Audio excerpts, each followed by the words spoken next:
They thrive in this small piece of land, this as a result of a green technology, organic farming. What started as a trip by Professor Paul Ndalut to help an agrochemical company purify its waste product ended on a different note. As usual, we visit sites, we observe things. So in the process of seeing what they are doing there, we recognize that everything around the area, the compound, and even the things were growing luxuriantly. Then we asked them, how come grass is growing well? Local people are using, they grow vegetables, they're growing well. How come? He said, oh, this waste, we throw it there and they use it. So immediately we recognize that here is a potential fertilizer.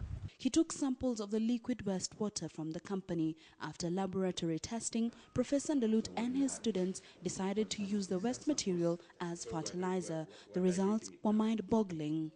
The yield of the wheat was 20 bucks per acre, compared to the one planted by the University Agriculture, Department of Agriculture.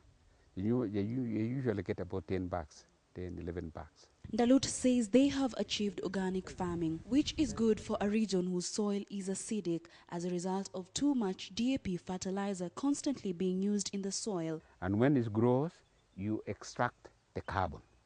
Now I can understand better now the definition of organic farming. The definition is that you're putting carbon in.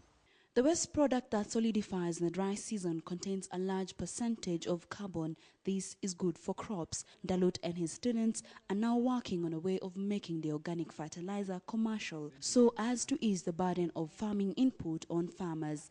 Which farmer can produce maize 50 bucks or 60 bucks? We think, we did preliminary work at 50 bucks of maize.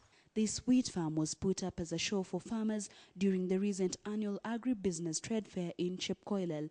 The farmers were impressed. The project has received funding from the National Council of Science and Technology. Normally, in our academic pursuits, in our teaching, in our research, you get the results, you publish it, and that's it. Now we have gone a step further. We have not only patented the results, we have also published. In fact, we have just given out the publication on this work, but we have gone to the application. In other words, it's usually very rare to go from the laboratory to the field. One of the Millennium Development Goals is to eradicate hunger and poverty. Professor Ndalut believes organic farming could just be one step closer to achieving this. Agriculture is the backbone of Kenya's economy. Such initiatives are set to boost the economy even further and at the same time become environment friendly.